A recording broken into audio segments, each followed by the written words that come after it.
Before we begin, reminder to turn your phones to silent, please. But for those who are so inclined, do feel free to tweet. And our hashtag is RSA death this evening. I'll introduce my speakers in a moment, but just a brief thought on why we're doing this and what brings us here. Some of you I know have been here before, and some of you have been to this particular series of events. The series of events is called Spirituality, Tools of the Mind and the Social Brain. And this is the fourth of those public events. The first one was on making sense of what spirituality might mean in today's age. The second was broadly about the body and the fact that whatever spirituality is clearly rooted in the body. The next one was about the soul and whether there's such a thing, and if there is, what sense to make of it. Is there a materialist conception of the soul that works for us? Is there not? Can we get rid of the soul without collateral damage? And this evening we're speaking about death. And the reason we're speaking about death is partly because in my months of doing this project, it's become clear to me that this is really the heart of it, and that getting a sort of felt sense for death and its impact on our lives is really where it's at. And that if you don't have a feeling for that or some idea of what that means, any notion of spirituality will remain irredeemably nebulous. It will be very hard to unpack it and give it real traction. And that applies to the whole sort of spectrum of people in this room. Those who are, broadly three sort of camps of spiritual people. There are those who are classically religiously spiritual, who, go to church and so forth, belong to some sort of organized religion. There are those who consider themselves spiritual but not religious, which is a bizarrely demographic category that's now on a census form that people are asked to tick, not really knowing what it means. And those people get attacked from both sides. They get attacked from the real religious people saying, you don't really know what you're doing, and attacked from the sort of scientific, rational side saying, you're really flaky and wishy-washy. And then finally, you have a kind of emergent, sort of nascent secular spirituality, or even atheistic spirituality. A lot of people realizing that there are certain aspects of life, certain key moments, including death and birth, even sex, maybe alcohol, drugs, moments of transcendence or ecstasy or deep meaning, where we find ourselves reaching for this word to make sense of them. And it's in that context that I thought all of these different spiritual tribes, all these different people who have find some meaning in the term, have to face up to death. Death is in some ways the great unifier, the great leveler. And that's what brings us here to talk about it. The second thing that really is worth motivating us with as a thought for this evening, a question I really want to answer, is we know from empirical research that people who come close to death, whether through illness, very serious illness, or a very significant accident, often report afterwards that having come so close to dying, their lives are transformed as a result. They report a kind of reorientation in their values and their vision for their life. Their relationships improve. They cut away a lot of unnecessary things. And this is a bit bizarre if you think about it, because while this is a sort of documented phenomenon, often called post-traumatic growth, those people, curiously, don't seem to feel it unless they're given a warning. It's almost like we need a second warning. It's like we don't already know we're going to die. So part of this evening's event is about figuring out why that is. Why don't we talk about death more, and what prevents us from going further on that subject? So with that in mind, let me introduce our speakers. They're going to speak actually in order of this side of the room to this side, from left to right. And I'll introduce first of all Stephen Cave, who's a philosopher, writer, and critic, and author of Immortality, The Quest to Live Forever and How It Drives Civilization. And then we'll hear from Joanna, who's a lecturer in medical anthropology and researcher into questions of ethics, well-being, and the dialogue between religion and therapy. She also used to be a nun in Thailand, and we'll tell you about that in a moment. And of course, Will Self, who needs no real introduction to those who know him, but is the author of many renowned works of fiction and non-fiction, including the Whitbread shortlist, How the Dead Live. And he was keen to point out that he's written a great deal more about death since then. First of all, each of you will speak for about 8 minutes, and then we hope to get to audience questions by about 6:40. We're going to end at 7:15, so if any of you absolutely have to leave at 7, plan your seamless silent exit now. But without further ado, Stephen Cave. Thank you, Jonathan. So I want to say something about why we usually don't want to talk about death, and then something about why we ought to. So death is a taboo, maybe our last taboo.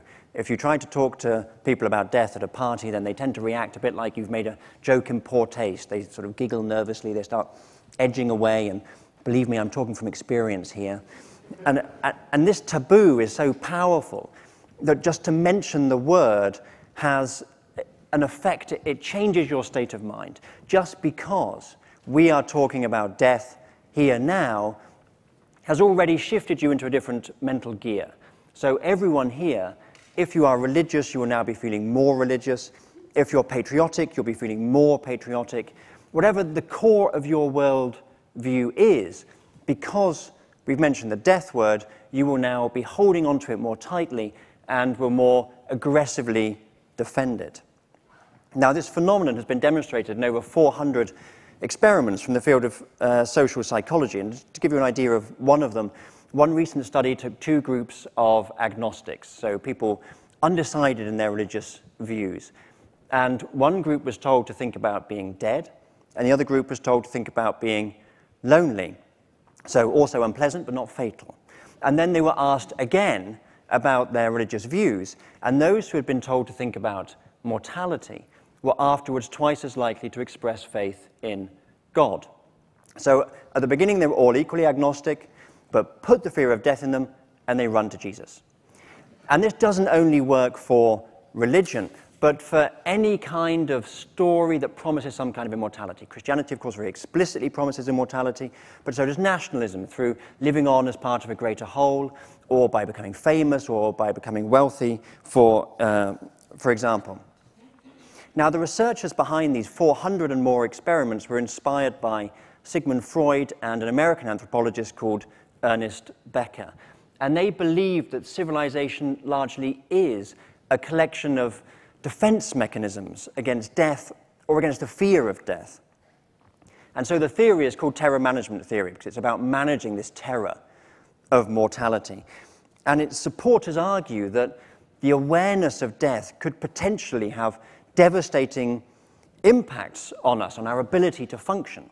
And so we need these defense mechanisms, because if you like, we alone are the mortals. On one side of us are the brutes, the animals who don't understand that they're going to die. Now, that may not be all of the animals. Maybe there are some who have some sense of death. But most animals, presumably, they have this will to live, and they don't know that it will be thwarted.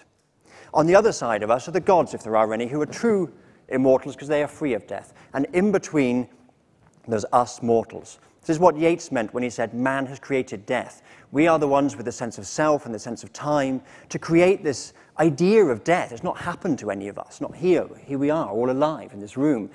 We've created this sense of death, we imagine it happening, and so we conjure this spectre of the reaper and bring it into our lives. And this is the curse of being mortal, of having these massive brains. It means we must all live in the sense that the worst thing that can possibly happen one day surely will. That this will to live, to perpetuate ourselves into the future, will be thwarted. And so we all live in the shadow of this personal apocalypse. And this is, of course, terrifying. And so we have these defense mechanisms. The Argentinian writer Jorge Luis Borges described those magical barriers to protect us from death or from the fear of death. And it's very likely that everyone here this evening has some such immortality story that gets fired up, gets activated when reminded of death. It may be that you're religious, or it may be you hope you'll live on through your children, through some other legacy, through your works, or you're pursuing fame, or whatever it might be. And we see these immortality stories being retold by different generations in different ways. So many people believe they might live on as a soul when their body dies, but other people believe they can upload their mind onto computers. Some people believe that God will resurrect them. Other people believe that scientists will resurrect them. This is belief in cryonics. You can freeze yourself and be defrosted and live again. Or people believe for a long time in magical elixirs, and now we believe instead in stem cells and genetic engineering. So we see the same immortality stories being told from one generation to the next. So what happens when we're reminded of death is that we, as a mental reflex, we fire up these defense mechanisms. We avert our eyes from death's gaze. But when we are forced to meet that gaze, to hold that gaze, then something different happens. And now I want to talk about why we ought to talk about death. And the same researchers behind terror management theory who demonstrated the existence of these defense mechanisms have found that instead of just reminding people casually of mortality, if you make them think about it, if you make them engage with mortality, then something quite different happens. That actually they fire up these defense mechanisms, but then they're forced to observe them, to look at them in a different light, to start to criticize them, to question them. And research has shown that those who are regularly prompted to consider mortality actually start to reject what the psychologists call these extrinsic goals, these socially imposed goals like wealth or fame, and instead to focus on intrinsic goals such as personal development, personal growth, developing meaningful relationships, thinking about what you can do for others, and so on. Now, those who work with the terminally ill don't need psychologists to remind them of this, and Jonathan's already mentioned this. Those people who have a confrontation with death tend to refocus their lives and have a renewed sense of what's important. And the psychiatrist Irvin Yalom, who worked a lot with the terminally ill, has observed how those who are diagnosed with cancer, for example, after a period of denial, have a renewed sense of vitality, of what matters in life, they strip away all of these socially imposed goals and focus instead on loving relationships, a vivid appreciation of life, for example. Now, these are people, the terminally ill, who have been told by someone in a white coat they're going to die. But hey, we're all going to die. They've been told that their time is limited, but for all of us, our time is limited. So the point of talking about death is that we might all, today, every day, have the kind of awakening that most people only have when they're told they're going to die of cancer. And this is, of course, not a realization that contemporary Western psychologists or psychiatrists have just had. Throughout the ancient world, in the Mediterranean civilizations, Sumerian, Babylonian, Roman, Greek, then confronting mortality in this way was what wisdom meant. And we can see this in the Epic of Gilgamesh, for example, and we can see it in the wisdom books of the Bible. And so I'll end just by quoting one of them, Psalms, Psalm 90. Lord, teach us to number our days so that we may get a heart of wisdom.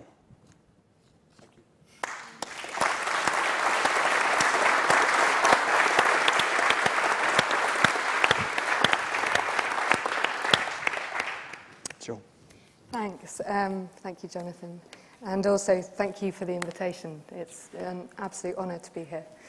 I'd like to think through this idea, the contention that we're in flight from death as well. And I can think of two ways that we might fly from death. So one is into hedonism. We're all going to die, so we may as well rock out. That is jam today. Or alternatively, the fact that we're going to die makes everything meaningless, and the only thing to look forward to is some sort of salvation. So jam tomorrow. And what I'd like to do, I think, is propose an alternative to this. So the reason for that is that I don't think it's sufficient to think about increased ethical or religious engagement in the light of death in terms of the jam tomorrow hypothesis. That is, I'm going to die, it's bad, I need to do something about it, so I'm going to work very hard so that I can be reborn or go to heaven and so on. Now, there are two reasons for this. I think that, first of all, this is premised on an implicit idea of death as an end, as a finality. And such an account is something that I have to be agnostic about. I really don't know. I have no awareness of having done it, and so I can't report back on whether or not death is final. But secondly, and more importantly for what I'd like to talk about today, I don't think that this does justice to the implication of death as a finality, does justice to the ways in which people live in the light of death as a lived reality. So an understanding of death, not in an abstract, but in a particular, so in my death, that is, becomes constitutive of who one is and what one thinks one is doing in this life. And to give you an example of that, my earlier research was in a Buddhist monastery in northern Thailand, where I ordained as a nun for a long time and meditated a lot. And I was given a photographic atlas of the body, and I was asked to meditate on it. So the idea here is that one sits with the images of dissected corpses and then imaginatively extends one's understanding of the photos into one's understanding of one's own person. Now, at first it was really frightening. and then exhilarating, and then quite transformative. But initially, I had to leave the book outside at night. Now, these images bring death home. They are immediate and they are demanding. After I'd been with the book for a while, I was invited to chant at wakes, and then we went into hospitals to meditate with people as they died. And the ways in which I saw myself and others changed through this practice. When I was talking to people, I'd be aware of the sinews of the neck or the plates of the skull that meshed together underneath the zhuzh of so much unnecessary hair. In my own sitting, I was aware of my skeletal structure or the muscles or sinews and so on that make up the body. But not just the body, my body, as in me. And these graphic images of death are used by Buddhist meditators to develop insight into the tenets of impermanence, suffering, and non-self that are at the heart of Theravada Buddhism. So there's no cheating death here. The meditator learns to stare down the vertiginous fact of her own mortality, unflinchingly and intentionally.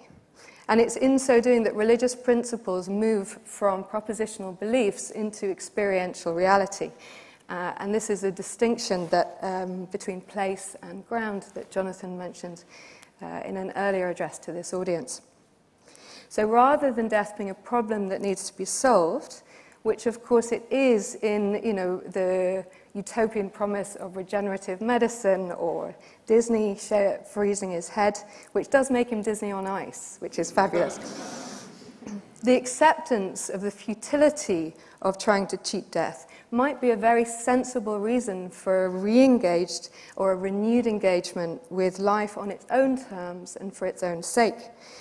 So if none of us are getting off alive, how are we going to spend the ride? And I think this trope is very readily available in English and American accounts of people experiencing their own mortality and then experiencing an enhanced appreciation of life. So, for example, Steve Jobs, in his Stanford address in 2005, spoke to his fresh-faced and ambition-rich graduates and told them that he'd received a diagnosis of pancreatic cancer.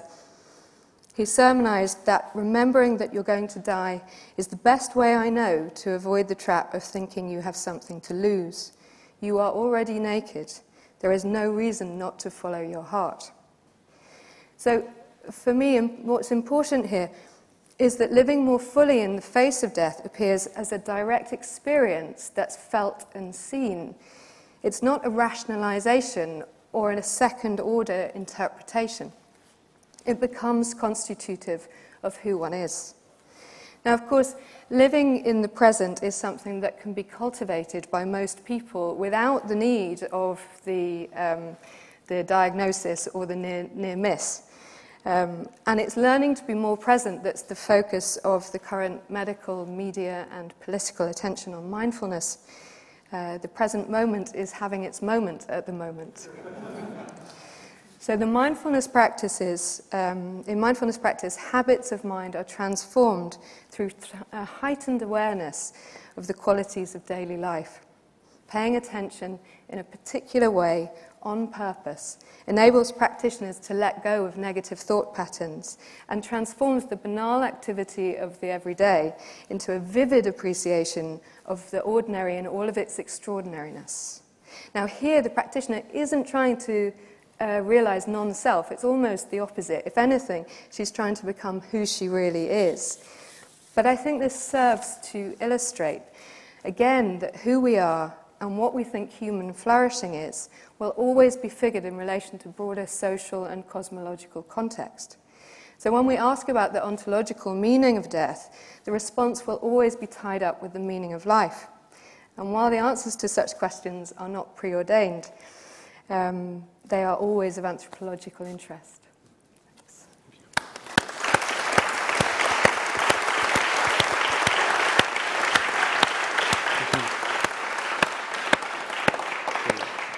Thanks very much, Joe. Will?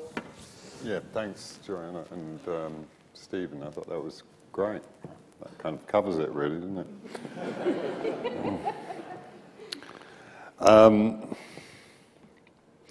Yes, I think that it was Prince Gautama was asked, what is the strangest thing about the world? And he said that anybody may die at any moment, but everybody behaves as if they'll live forever. I can't remember the exact quote.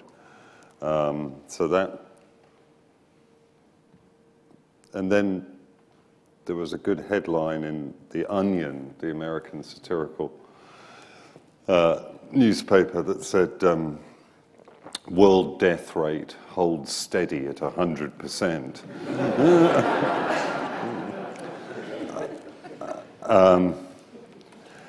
And that kind of gets to us more, doesn't it? In our culture, we're more attuned to the satirical impulse, I think, than I mean, Eastern religion has had a big impact on Occidental culture, but I think most of us in the West still tend to cleave to Turgenev's view, you know, who said of Buddhism, what's the difference between a white void and a black void?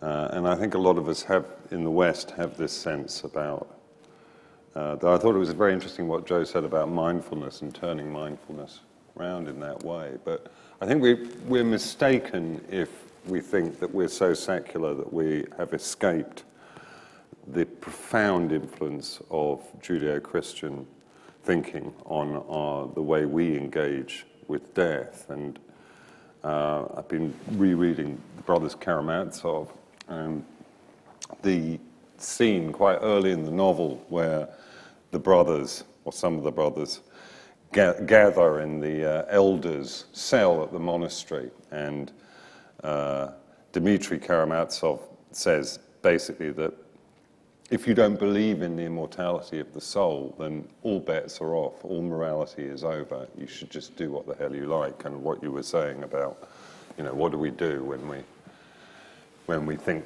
is it jam today or jam tomorrow? But I think that actually that distinction between jam today, i.e. hedonism, which is what Dmitri Karamazov embraces, and jam tomorrow, salvation, which is what he believes is not necessarily obtainable,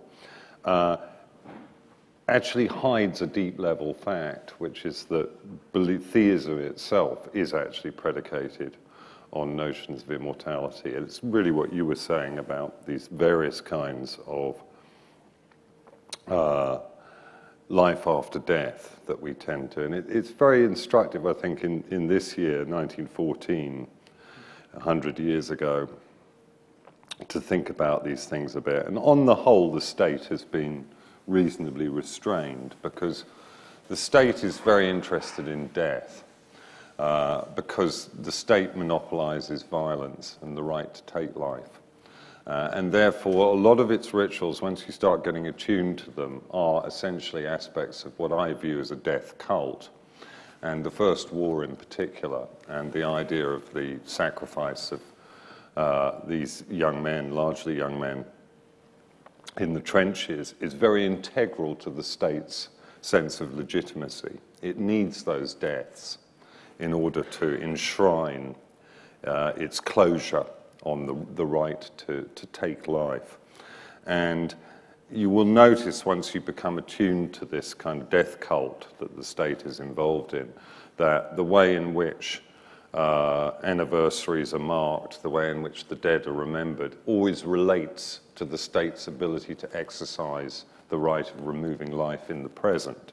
So just to give you one example, and I don't say this in any kind of triteness or desire to shock people, but let's just lay it out for what it is. During the last 11 years since the beginning of the Second Gulf War, I can't remember the exact figures, but several hundred British servicemen and women have lost their lives in action. But you're all familiar with the fact that 50,000 men died in the 3 hours between 9 and 12 on the first day of the Somme, and that's just on the British side.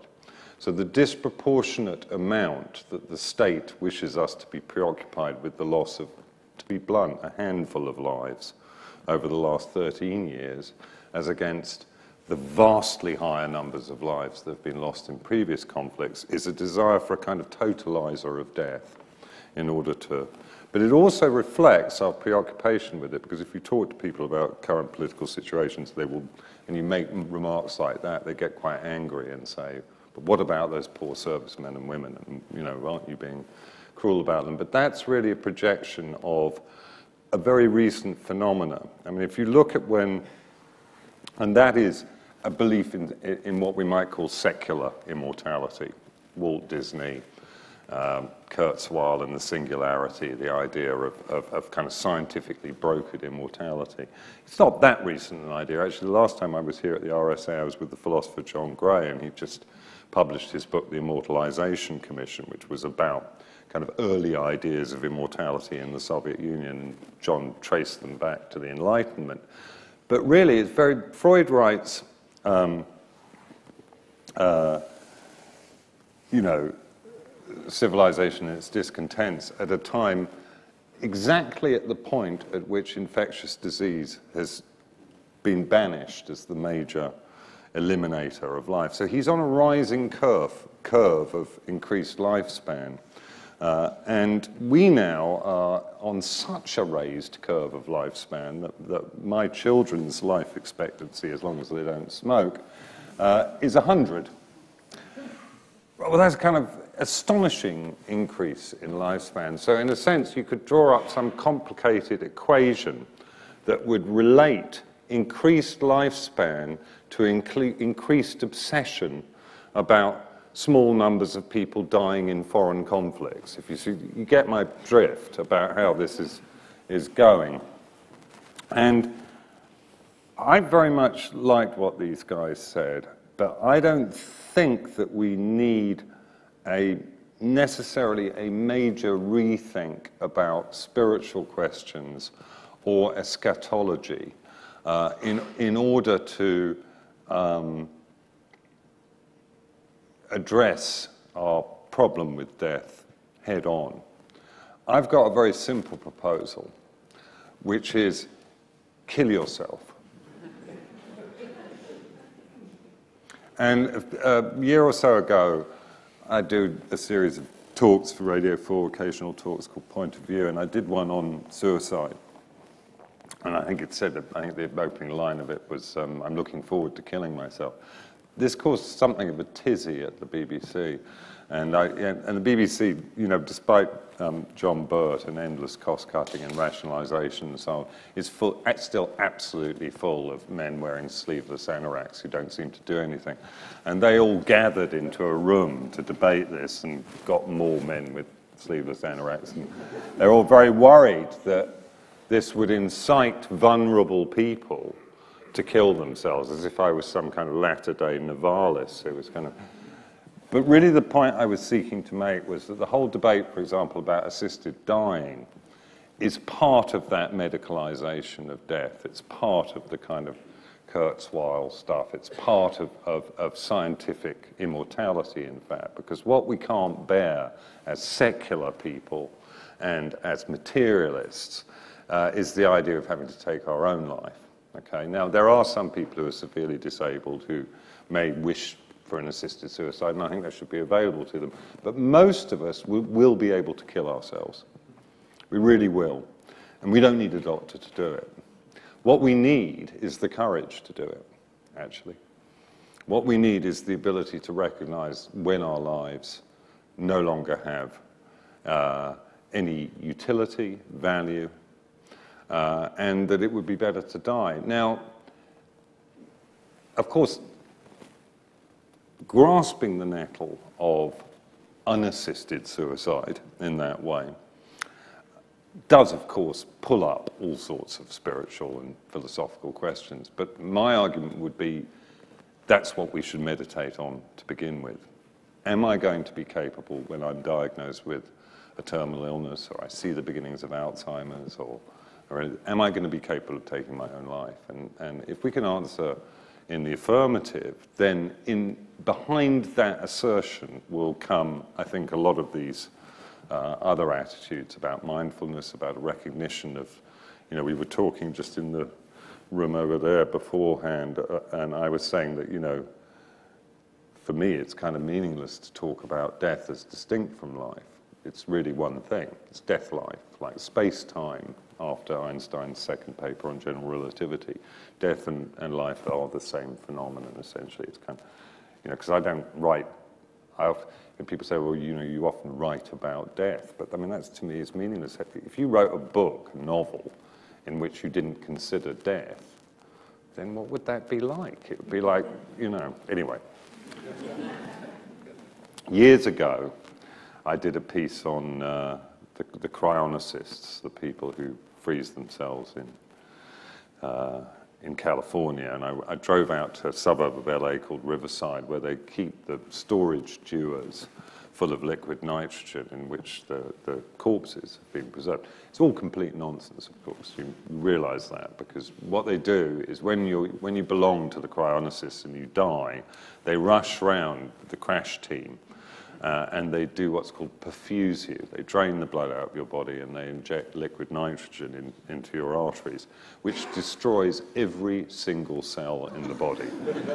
It's called apoptosis, cellular apoptosis. So completely, their idea, you say to these people, you realize that you're destroying every single cell in the body, and they say, yes, but in the future, there will be nanobots that will enter the body and mend every single cell. It's like, yeah, right, whatever. Anyway, we've got the storage dewars, a great big thing, it's about 10 or 15 feet high, and you climb up the outside on a step ladder.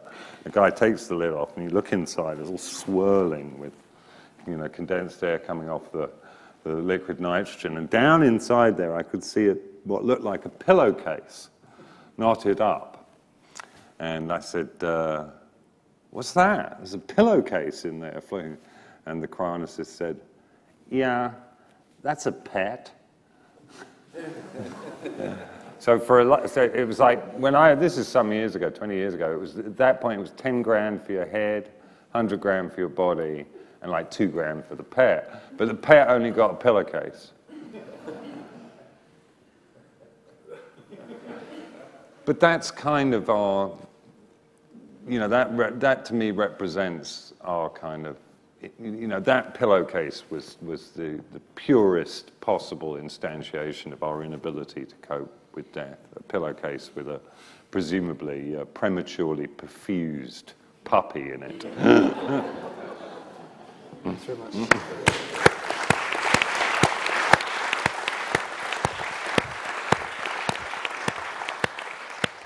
Okay. I have a few questions for the panelists, and then I'll open up to everyone else. Just to follow on from Will's last thought, I'm going to ask Will first, come back to the others. This notion that death and life are not really separate and that one is fused with the other, and use the analogy of space-time. And that's quite a big thought. That's a pretty profound shift in perspective for a lot of people. Can you say a little bit more about, you know, how solid you think that view is, and whether failure to grasp that is one of the reasons we flounder a bit when it comes to understanding death? Yes, I think that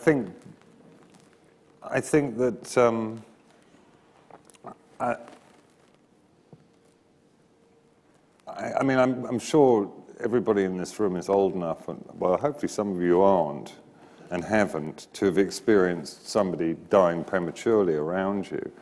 And, you know, I had a friend who died the other year, and it wasn't that premature. I mean, we're in our 50s, but and indeed, of course, in an earlier era, it wouldn't have been considered particularly premature at all, especially given the amount he drank. But I think it was probably because I carried his coffin to the grave, and because of the particular circumstances of the funeral and everything else, that it did bear down on me. And what I found after this friend's death in particular, because it was a bit premature, was a kind of, what I became very aware of about the way we live in the secular world. And I'm not a theist myself, but I have enormous respect for the way that religion deals with death. It does death well. And his funeral in particular, which was in a church in near Silbury Hill in Wiltshire, was a beautiful example of a Christian burial service, which is a particularly good burial service. King James Bible, very keen on it. But what I noticed after this friend died was that in the secular world, the dead disappear below the waves and become irrelevant in discourse. Your friend dies, your lover dies, your family member dies, and it's kind of legitimate to talk about them for a while and to refer to them on anniversaries. But very soon it becomes a little bit de trop to mention it. They have left. All of life arranges itself to be concerned solely with the living. The dead at best are bit players, but mostly they are not allowed to involve themselves in the drama. And I think the interesting thing about considering death-life as a single phenomenon is that it brings all of those people back into play. They become relevant to us again, and it affects our cultural perspective as well. And it seems to me that there is a sort of rather grotesque symmetry between the evanescence of our culture, its obsession with what's new and what's up to date and what's happening, its zeitgeistiness, and this refusal to acknowledge the personae of the dead, without needing to consider them as being immortal in some other place or anything like that, but just the fact of their existence, that they have existed. So I think that that kind of death-life view, you know, without needing to appeal to immortality or anything like that, can be very, very helpful in dealing with loss, for example. Religion does death well. So one of the things I wanted to understand here is, you know, for those people who are not religious, but who sort of are looking for some kind of other form of grand perspective on the world, is it possible to imagine ways of doing death in a non-religious way that are as good as the religious way? First of all, Stephen. Well, I think that, well, people who don't believe can draw an awful lot from religion, because an awful lot of religion isn't necessarily about the existence of God. Of course, but many people will still find the idea that religion does death well, for some would be quite uncomfortable to think. Yeah, also I think that religion is about God and immortality, and actually the only extent to which, you know, when as agnostics we say, oh, as I did as an agnostic said, well, religion does death really well. What I mean is that part of me that is a genuine agnostic is swayed under the influence of a Christian funeral. I don't mean that. I couldn't believe that they did it well if I'm sitting there obstinately thinking, this is a crock of shit. What is this sky god nonsense? Clearly, part of me is responding.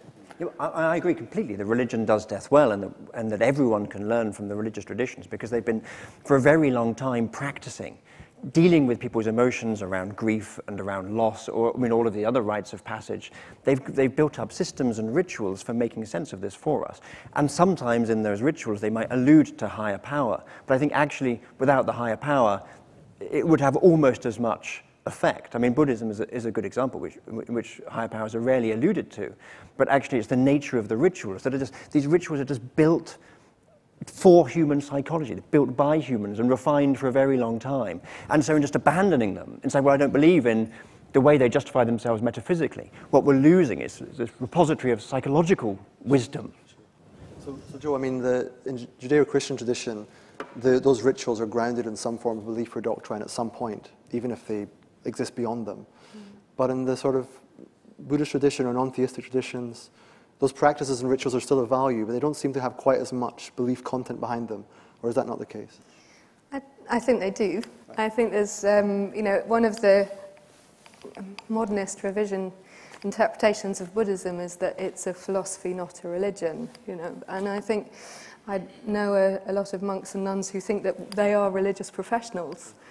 So I have a question about that. But I think there's a broader question about the role of ritual, but also the underpinning of culture that's implicit in these things. So the idea that rituals are good for death because they are in some way cathartic, you know, that they have this function, I think does an injustice to the ways in which people engage with in ritual practices and understand themselves through them. So the experiential understanding for example, of death in different contexts. And to give you a highly ritualized but non-religious example of that, the wonderful Cambridge anthropologist Barbara Bodenhorn, who did her earlier work with the Inupiat in Alaska, was talking to a friend of hers who said, "Barbara, I don't know how you guys cope with death, because for you it's final. You know, my daughter died 4 years ago and she's right there." And she pointed to a young child playing across the street.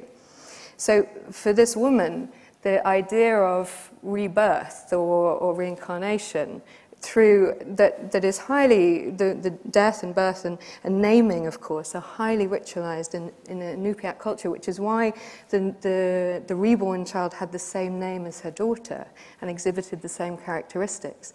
This is the experience of the world, and it's something that I think we have to take seriously. I don't think we can say, oh yes, this is good because it's cathartic, this helps people cope, and therefore that's why it's there, because that does an injustice to people's understandings of themselves and their lives.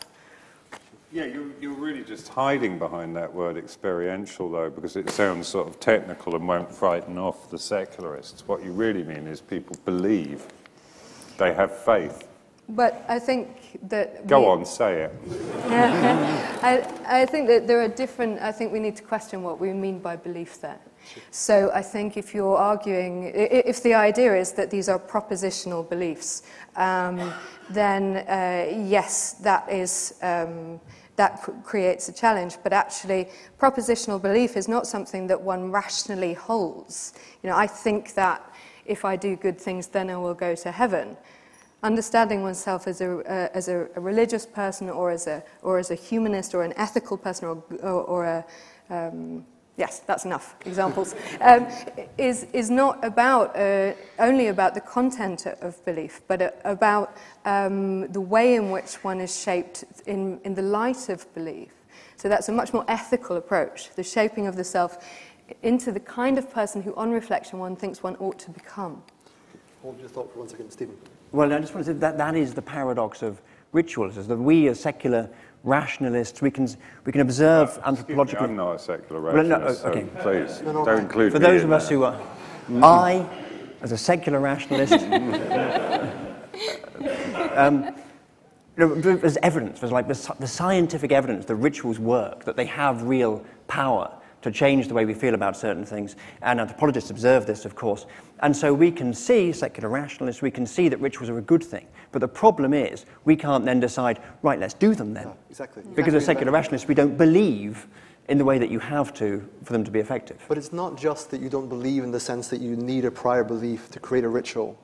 It's that those rituals constitute the belief, right? It's not as though a set of ideas gives rise to a set of practices as such. It's that over time, those practices and the ideas behind them become intertwined to the extent that you can't distinguish between them, or not. And I think on that point, meditation is a great example, because, you know, how do you do research about people sitting still with their eyes shut?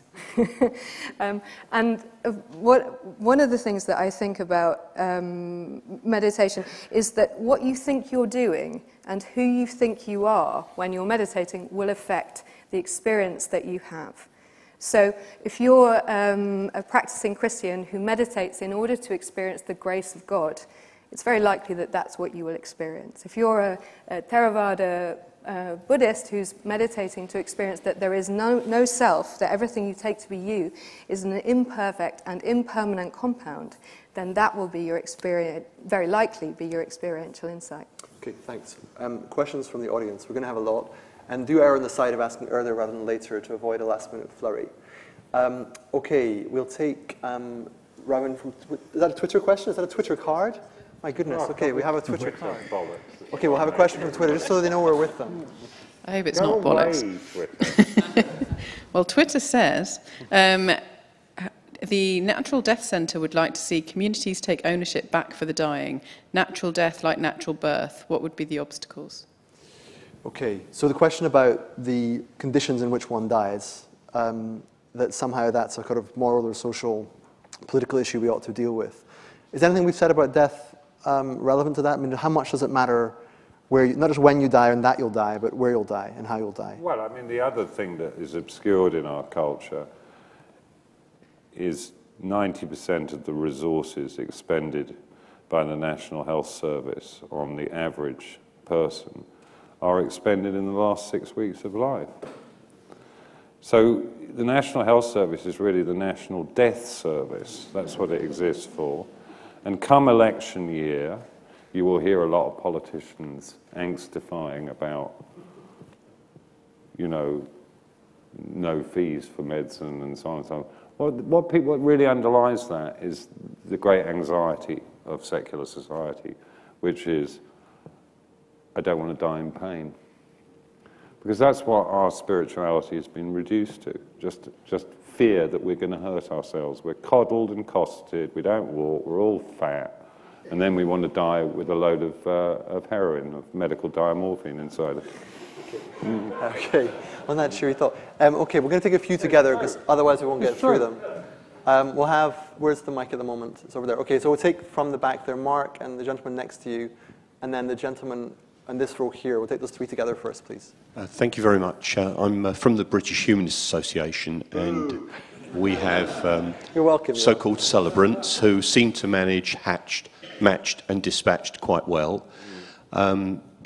They managed to put together a ceremony that includes the most important thing, which is the eulogy. All the rest of the stuff on religion, which I've been to lots of ceremonies, it's only the eulogy that matters.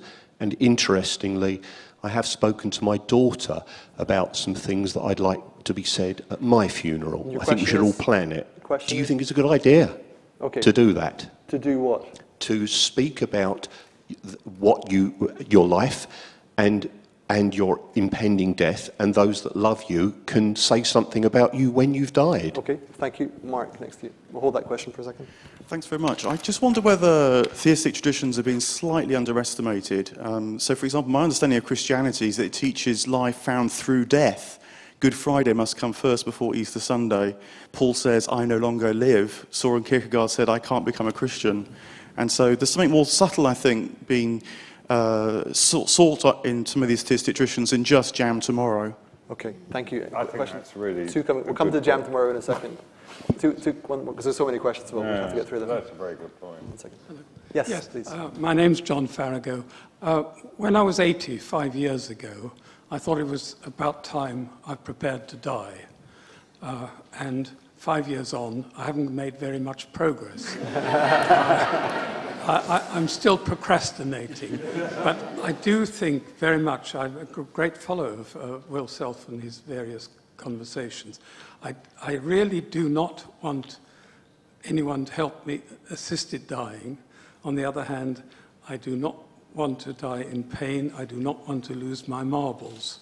And my background is secular Jewish. I don't really know what that means.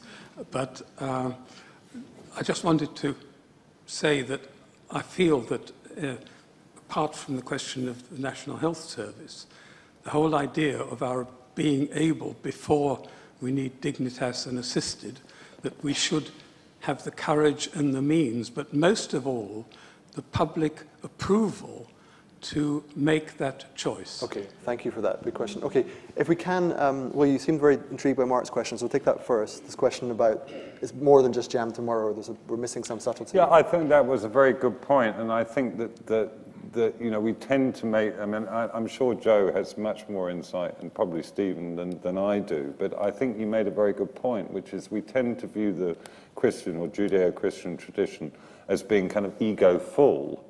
That idea that, you know, the aim of the faithful is simply to be strumming a harp on a cloud, and it's all kind of a bit tricky. Actually, there are strong and recognizable mystic currents in Christian thought, and it seems to me that what's interesting about Christianity, as you rightly identify, is that it views salvation as being simultaneously a dissolution and an actualization of the ego, and it's not actually that far distant, it seems to me, if you read some Christian thinkers, from ideas of enlightenment in the Buddhist tradition. I mean, and of course, Buddhism is largely a syncretic religion, as Joe will tell you. I mean, it has a huge superstructure of conventional religious belief as well. Hold the theological thought for 1 second. The question about eulogies and the idea of, from a sort of secular humanist perspective, thinking ahead to your own eulogy, even writing it, imagining what it would be like. Would this, you know, what kind of value might that have, Stephen? I mean, do you think it would actually work as a device to sort of do justice to death?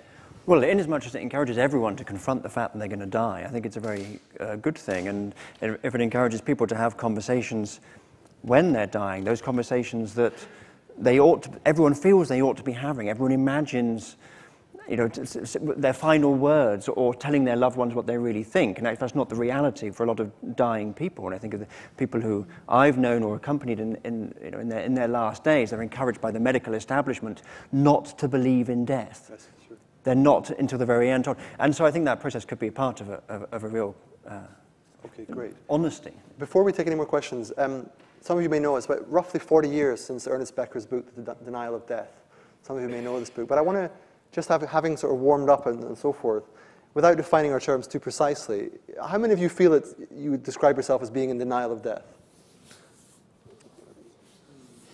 Hands are going up gradually. Okay, so but quite a minority. You all put your hands up. Maybe 10%. You're all in denial of death. This gentleman's even procrastinating on the subject. Okay, but only interesting, only even after what we've spoken about, and even after mentioning that book's title, which is a famous book, only roughly 10%. Most of us feel that death is a sort of real thing for us. And of those who are not in denial of death, who feel it's purely at an intellectual level they're not denying, who feels that they actually emotionally and psychologically face up to death? And that's a sort of positive question. You already do that. But that's only, okay, so some mixed messages from the audience. I think I face up to death, but then I flip back into denial. Yeah, Surely that's exactly what it's like. No, I lie in bed in the small hours of the morning, absolutely terrified by the apprehension of my own dissolution, which is like a cat trying to chase its tail in some way. And then I go to sleep and I wake up in the morning and make toast. Yeah, exactly. Okay, so we have some more questions. Thank you. One, and bring the mic down here, please. Thank you. And we'll come to this middle row in a minute. Very quiet over this side. Any questions coming from this side? Okay, great. In a minute, we'll come to you. Thanks. Jonathan, isn't it a matter of mathematics to some degree? I mean, those of us who've reached their 70s, I can't speak for this gentleman, surely have a much greater expectation of what lies ahead and can face up to it much more easily. Right. I've been a type 1 diabetic for 65 years, and I know that death is just around the corner from CVD. And it doesn't really bother me because I've had such a great period thus far, 72 years. What more can I expect? Well, you look great as well. I mean, frankly, if I looked like you in my 70s with type 1 diabetes, I'd be skipping. What? Well, you're actually an inspiration. I'm type 1 diabetic as well. Oh, and for that reason, think more about death than, I didn't realise I was coming most, to a support most group. really. But okay, one more question here.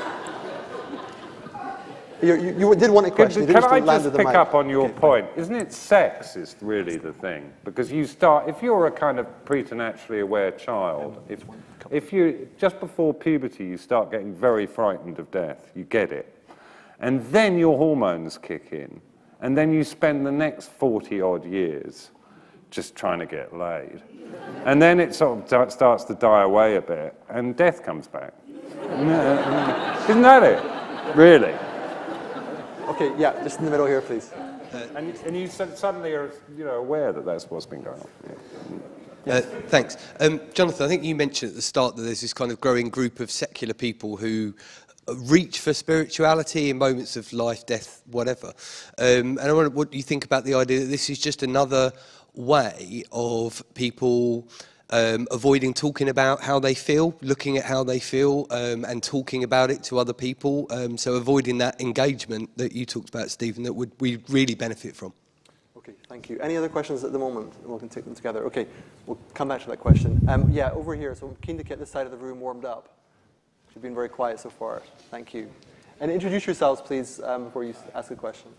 Yeah, I'm Dr. Maximenko James. I run a small charity, and we do dialogue groups. And the question I've got, a suggestion really, is about practice, the practice of our mortality stories or the practice of our conversations, because I think it takes more than just one or two evenings or events. It's like we want the opportunity to change our minds and to go through the terrors and other aspects like that, which, it's something that takes more than one conversation. And I like starting young, too.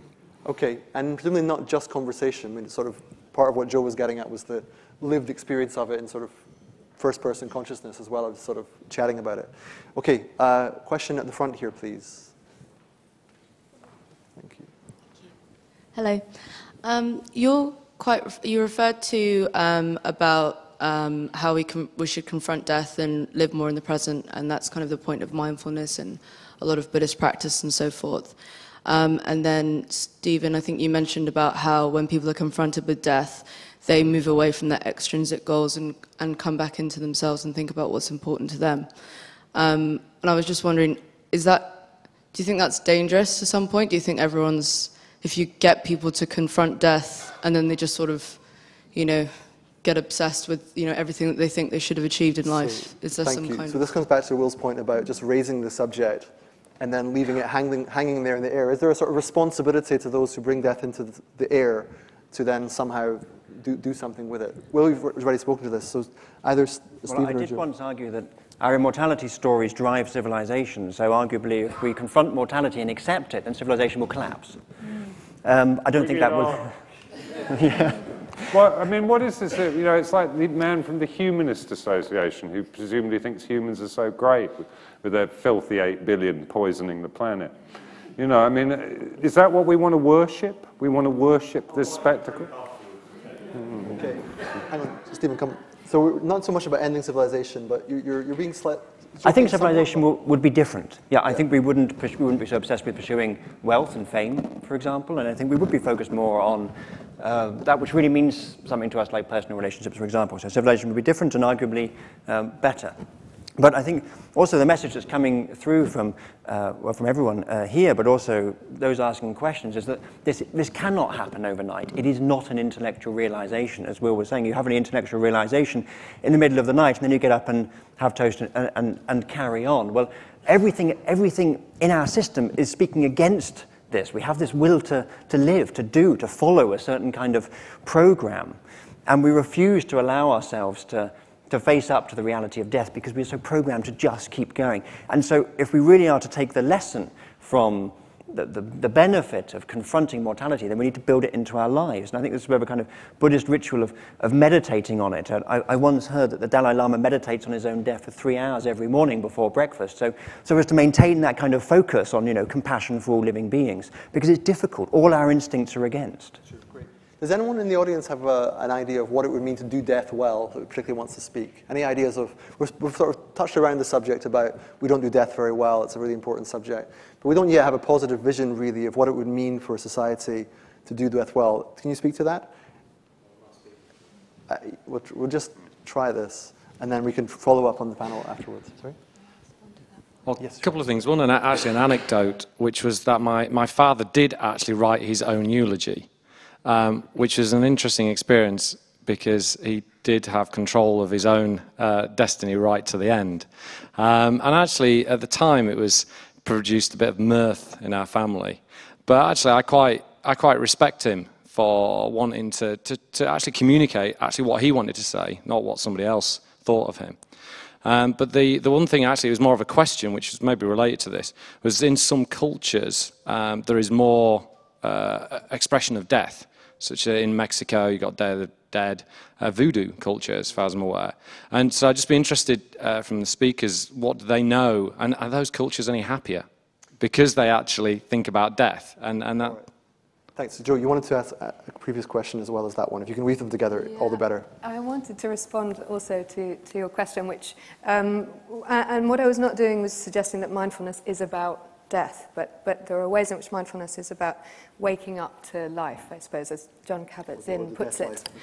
And there's an equivalency there with the kinds of life affirmation for its own sake that come through in these accounts of experiences of near death. But I think in each of these cases where there is an ethical project to work on the self through engagement with death, it's done as part of a broader understanding of the self in a broader project. And even then it's done very carefully. So meditation on death in a Buddhist monastery is careful. You know, you're not left alone to become absorbed in terrors at all. And I think that the relationship between living well and ethics is very clear there. In terms of the question of happiness and whether or not other cultures are happier because they have a more present engagement with death, these sorts of, gross national happiness measures are always very difficult to look at. And I'm always a bit wary of them, partly because I think that happiness has a particular cultural value in our society at the moment, which is difficult to extend globally, although people are doing so. There was the World Happiness Report 2 years ago that measured people in these terms. It's a political ideology, Joe, and we're sitting right in the cockpit of it. It's called utilitarianism. Its founding philosopher is Jeremy Bentham. One of its disciples, the man from the Humanist Association, is sitting right over there. But actually, almost everybody, Her Majesty's government is a utilitarian government. All policies are organised in this society allegedly on the maxim of the greatest happiness for the greatest number. So, it's a completely mad Western idea. And you think part of that's about our attitude to death? Because, look, follow the logic. In a utilitarian calculus, if you've got 16 billion people alive and they're a bit miserable, then it's probably better than having 1 billion people alive who are ecstatic. So it's a fundamental rationale for just everything getting bigger and more slightly crapper, which is what's happened to this much vaunted civilization of ours. Are you serious? Of course I'm serious. Good. No, good. Just wanted Why to check. do you think people are laughing? They're laughing because they know it's true. No, good. Okay, we have It's shocking. It's also shocking. laughing because what you're saying is shocking. So we'll hold that shocking truth for 10 seconds while this lady gets the mic. It's true. So that's what the philosophy is. Hi, my name is Eve Salomon. I wanted to give you an example of another death experience, a ritual, and it also raises, I want to dispute the suggestion that if you don't have belief, then you won't be affected by ritual. My father lived in Japan, and he died in Japan. I went to his funeral not knowing what to expect, and what I found myself experiencing was being there at his cremation, and then after he was cremated, being led by a Shinto priest to rummage through his bones with chopsticks, picking bits of bones and putting them into an urn. Now, that was deeply, deeply moving and affecting, although I didn't know what the hell was going on in terms of the Shinto belief system. But it leads me to the question of, do you think that one of our issues with death is because we don't encounter it? I really encountered face on the fact of rummaging through my father's bones with the chopsticks. Right. And, most of us don't even see corpses. So is that an issue? Visibility of death, yeah. First of all, Joe, and then anyone else. Yeah, thank you for that very moving story as well. But just to clarify, I'm not making an argument that belief and ritual are necessarily conjoined. And in fact, the affective experience of ritual can be profoundly meaningful, as you've just said. I think there is a question about the absence of death in our lives. We don't have the corpse propped up in the corner of the room for everybody to come and hang out with for a few days anymore. And I think there is a retreating from death in contemporary English society, yeah. Thank you. Will, do you think it would help if we saw death more? Yes, I think it probably would. I think, as you say yourself... Would it tear down the system? Well, I think, as we've discussed from the beginning, I think that ritual and belief are best seen as some sort of gestalt. You can acquire a proposition, what we might call a propositional belief, and find a ritual to suit it. Or like Francis Galton, who did the study where he would ritualistically pray to a dummy of Punch every morning, a figure of Punch, but then had to stop it because he found that when he went into his Pall Mall club at lunchtime and saw a copy of Punch magazine lying on a table, he felt a terrible urge to get down on his knees and abase himself before it. So, there are two things going on there. I mean, the minute we think of death visibility, though, accepting your image of picking through your father's bones with a pair of chopsticks, what we think about automatically is violent discorporation, in fact, because the way in which our culture copes with the fact that it has tried to sanitize and push death out of existence, all meat is sold pre-packaged, you know, blah, blah, blah, is by displaying death as part of the spectacle, essentially, making death entertaining. And the quantity and volume of violent death that forms part of entertainment would dramatically decline if people saw people die. So, you know, it exists in equipoise or in inverse correlation to our inability to confront death in its reality. So that would be great, because let's face it, those films are like crap, actually. They're crap, and they are truly mindless in the most important sense, which is that they create anesis, a lack of thought, in the people who watch too many of them about the reality of what I choose to call life-death or death-life. Thanks. Okay, we're rounding off in a second. We have 2 more questions in the middle, and those might be the last. If you want to ask a question, now is your moment. You will not get another chance. And we have 4 in total. Let's take them all together and do our best with them. Oh, this is a quick one.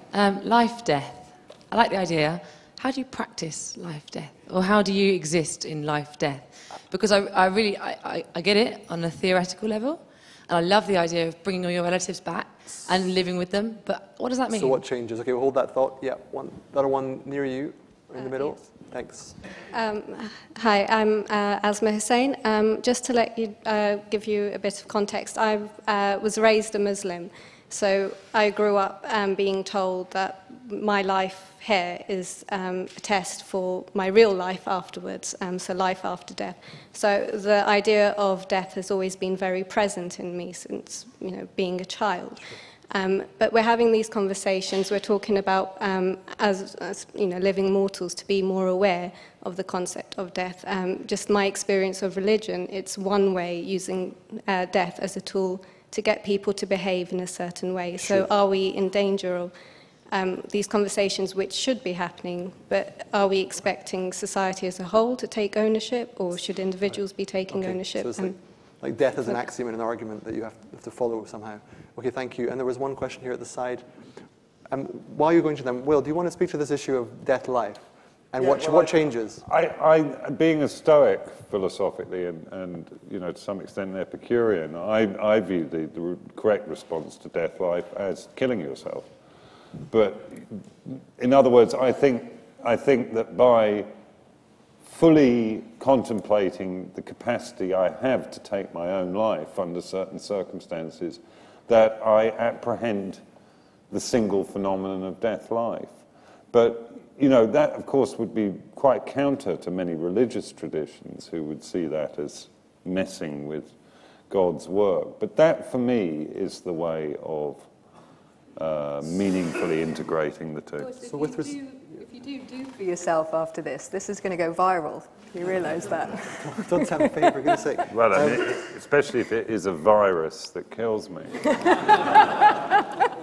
I mean, like all of these metaphors, it isn't really but we are metaphor. wondering why you're here. But okay, just one here, please. You talk about suicide, and I sort of probably compartmentalize those as negative suicide and positive suicide, and I take that as a sort of positive suicide, and I subscribe to that at a point in time. But we're on a sort of a cusp of some extraordinary scientific, you know, advances in slowing up the aging process, 3D printing. I'm already bored. No, well, and that's the point. I'm pretty bored this evening. Yeah, and I think this is quite interesting. You're right, but I mean that's why, you know, I think we are going to have to talk about death so much more, because you know, these developments are going to impact us so much. We can't. Only for the rich. A question? Only rich. Okay. Well, how are we going to confront those? I mean, how are we as a society going to confront those? Okay. Thank you. Big question here, and the final question here. There were 2 propositions that Will Self expanded. One about the relationship of the state to death in war. Also saying separately that religion does death well, but surely that's not the case. Religion does funerals well, but doesn't do death well, because you'd get the bishops on both sides, on the German side in World War I and on the British side in World War I, blessing their armies, sending the soldiers off to death and eternal life and heroism. Yeah, no, I think that's absolutely right, and surely there is nothing more obscene than the sight of a priest in military uniform, actually. It really shows the whole charade up for what it is. But what I meant quite specifically about religion doing death well is go home and read that chapter in the elder Zosima's cell with Dmitry Karamazov, and I challenge you to come out of that chapter not agreeing with Dmitry Karamazov. And the point that he's making is that immortality is the key doctrinal element in Christianity, not theism, but immortality. When you think about moral questions, that's what I meant about doing death well, that religion understands that a belief in immortality is key for establishing moral order and control on earth. Okay, thank you. Last thoughts from Joe and Stephen. I mean, thinking in particular this idea of once you bring death into the room, or what kind of responsibility do you hold to that? Well, I've been thinking about ways in which we could do that. I've been talking about life, death, how different cultures. We don't need to necessarily reinvent rituals. There's plenty of precedent for ways of doing that. I mean, to go back to the Stoics, and pre-Christian Rome, people talked about themselves as part of, as part of their family or as part of the state, or they saw themselves as part of something else, which involved the death of others, would involve their own death, would put that into some kind of context. It wasn't nearly so, sort of look at me, as the great individual who might live forever. But there are ways of doing that in our own lives, perhaps, even outside of those contexts. Tolstoy in his later years would sign every letter, if still alive. And right. I mean, perhaps we can build in these sort of little rituals, over breakfast with our family, saying, well, given we're all going to die, what should we do today? Great. Okay. Lovely thought. Okay. Or indeed this evening, Joe. Well, I suppose for me, I'm coming back to this kind of my line of paying attention, and the different ways in which we might do that, and that death, what we think of death, matters to how we understand our lives. And in the mindfulness-based cognitive therapy course on the NHS, a poem is often used by Mary Oliver called The Summer's Day, and the final lines of which are, I don't know exactly what a prayer is. I do know how to pay attention, how to fall down into the grass, how to kneel down in the grass, how to be blessed and idle, how to stroll through the fields, which is what I've been doing all day. Tell me, what else should I have done? Doesn't everything die at last and too soon? Tell me, what is it you plan to do with your one wild and precious life?